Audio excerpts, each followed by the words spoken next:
Kingdom of Powder and Steel, a journey of power, escape, and redemption. As Chris stepped off the plane in North Korea, he was greeted by his best friend Aaron, who was dressed impeccably in a sharp sport coat. "Took you longer than I thought, my friend," Aaron said with a smirk. "You see, we run this shit here. Welcome to my kingdom." Chris couldn't believe his eyes. Aaron, now the ruler of North Korea? How did this happen? As they embraced, Chris couldn't help but notice that Aaron's right eyeball was hanging out of its socket, just like what had happened to Aaron years ago when they were building the submarine. "Well, that's a sight for sore eyes," Chris remarked, trying to lighten the mood. As Aaron's right eyeball dangled from its socket, Chris watched in astonishment. Without missing a beat, Aaron snapped his fingers, and one of his loyal servants hurriedly approached. With a swift motion, the servant delicately placed the eyeball back into Aaron's socket. Aaron, seemingly unfazed, commanded the servant to secure it in place. "Staple it in, my loyal servant," Aaron ordered with a determined tone. The servant, obediently following his ruler's command, retrieved a small stapler and carefully attached the loose eyeball to its rightful place. The unusual sight left Chris both amazed and slightly disturbed, yet he couldn't help but admire Aaron's unwavering confidence and the loyalty of his servant. Aaron led Chris through the streets of North Korea, proudly showing off his kingdom.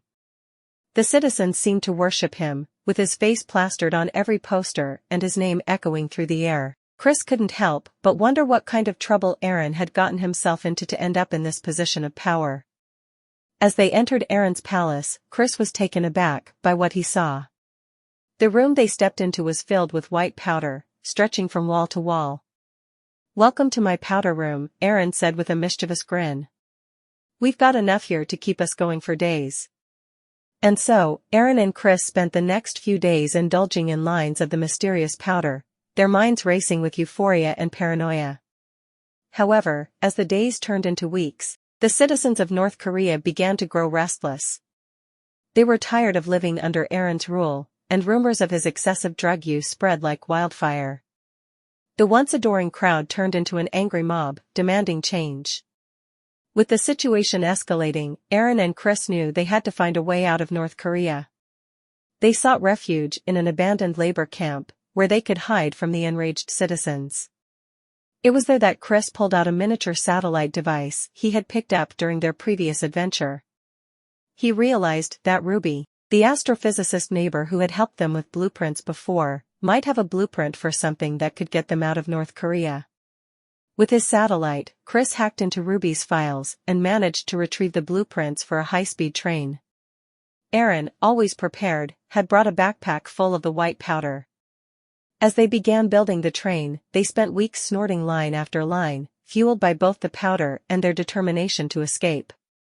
The train took shape slowly but surely, and with each passing day, their hopes grew stronger. Finally, the day came when the train was complete. Aaron and Chris, fueled by adrenaline and white powder, climbed aboard their creation, ready to make their daring escape from North Korea. The citizens, fueled by anger and betrayal, chased after them, but the train's speed proved too much for them to catch up. As Chris and Aaron left North Korea behind,